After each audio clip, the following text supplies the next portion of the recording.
Angelo died of cancer, and he, for the most part, kept it a secret from the public. And I can tell you why. Everybody has something to say about what's going to happen to you. They laugh at you. Chadwick Boseman walked on this planet with cancer and was giving y'all entertainment, and y'all was laughing at how skinny he was. I walked on this internet bald with a face swollen from steroids, and I was talking about things that had nothing to do with cancer at all, and people were calling me Mr. Potato Head because they didn't agree with my opinions about music and movies and TV shows. A woman said something that was ridiculous about Tyler Perry, and she told me I had bigger fish to fry. She was talking about me battling cancer. Somebody told me to change my diet.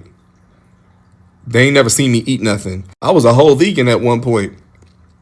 I still got the cancer. Y'all remember when Ananda Lewis had cancer and people shamed her decision to not go the traditional medical route? And eventually she did go the traditional medical route. But she was eating hot dogs and stuff when she went the traditional medical route, because at this point, I am just trying to enjoy my life. People sit on here every day and act like cancer is a moral failing. Like I personally did something to get cancer when you walking around in the same air I'm walking in and eating the same groceries that I'm eating. Like cancer is not just a lottery. That's why DAngelo didn't say nothing. Because y'all don't respect people. Everybody got something to say about what you choose to eat. Everybody got something to say about how you choose to live your life, how you choose to get treatment. DAngelo died today, and all the black people said, damn. All the white people said, I don't know who that is, because they weren't allowed to know who that was, because he released Voodoo during the golden age of our all-white boy band era. This was an exact replication of the Jackson 5, except nobody could sing, play, or dance. Black artists had to release their music under the category called urban. It was exploitative. They weren't allowed to release their music to the masses. White actors were able to steal their music and release it under genres called pop, right? It didn't matter if he was reclaiming and redefining soul music for black people in the early 2000s, if Justin Timberlake was reducing it and infantilizing it to like suburban teenage love song. The wrong time for the right star. DAngelo was a perfectionist. When I tell you Taylor Swift will be a stain on music history, it's because I've heard Black Messiah. It's because I know that Voodoo took 3 years to make. When I tell you New Kids on the Block is just a white version of New Edition, or that like the term boy band is a white dog whistle, it's because 112, Jagged Edge, and even Boyz II Men were never able to fall into that category. Up in a small church in Virginia. I don't think he was ready for the amount of success that was thrown at him, especially in the lane that he was being thrown into. I think anyone that's really good at something isn't going to be good at being famous, but I do think he was the kryptonite to like the Max Martin AI pop takeover scam that was happening at the time. Fortunately, everyone gets more love when they're gone. I'm just hoping his music gets the resurgence that it deserves. It was 20 years ahead of its time. Original music is magic, and it's going to long outlive our Katy Perry's, Taylor Swift, Ariana Grande, Sabrina, whatever the hell that is. Our Justin Bieber, our Elvis Presley, our, oh God, our, you know what I mean? Like, oh, what the hell was that? We look back and we just...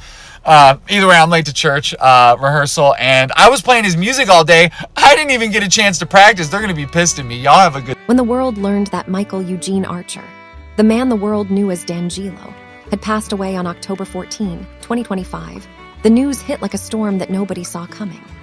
The Grammy-winning R&B legend, whose voice redefined soul for a new generation, had quietly fought pancreatic cancer for years. To fans, his death came as a shock. There had been no public signs of illness, no farewell message, no gradual retreat, just silence and then sudden heartbreak. But that silence wasn't accidental.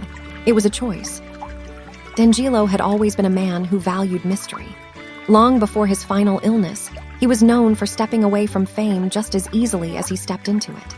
His reclusive nature became almost as legendary as his music.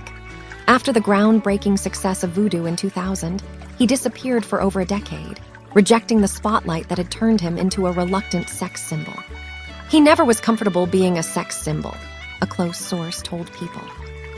He was naturally a bigger guy, and he was always really conflicted. That quiet discomfort with public attention followed him throughout his life, and may explain why he handled his illness in private. Pancreatic cancer, the disease that ultimately took his life, is often described as a silent killer. Its symptoms can be subtle and easily missed until the cancer reaches advanced stages. Many patients, when faced with the harsh reality of the diagnosis, choose to handle it quietly. For DAngelo, a man who'd always preferred his art to speak louder than his image, the decision to keep his struggle hidden was consistent with his character. To those who knew him, DAngelo wasn't just protecting himself, he was protecting his peace. Public illness invites speculation, pity, and a media frenzy that can strip a person of dignity and privacy. By keeping his battle secret, DAngeLo remained in control of his narrative. His final chapter wasn't written by tabloids or social media. It was his, private, personal, and deeply human. There was also a family dimension. In their brief statement after his passing, his relatives asked for privacy, describing his death as the end of a prolonged and courageous battle with cancer. Their choice of words reflected both love and respect for a man who never wanted his suffering to define his legacy. For DAngeLo, his family, and those closest to him, the illness was not a public matter but a sacred one, something to be carried together in silence until the end. Beyond personal reasons, cultural pressures may have played a role. Within Black communities, especially among men, discussions of illness and vulnerability often remain taboo. The expectations of strength, coupled with fear of being perceived as weak, can make public disclosure difficult. DAngeLo, who had spent decades navigating the complexities of image, masculinity, and fame, may have chosen privacy as both armor and refuge. In the end, DAngeLo's decision not to reveal his cancer was not about secrecy. It was about sovereignty. It was about living and dying on his own terms, away from noise, away from intrusion, and in the quiet authenticity that defined him. He gave the world his music, raw, spiritual, and immortal, but kept his pain for himself and those who truly knew him.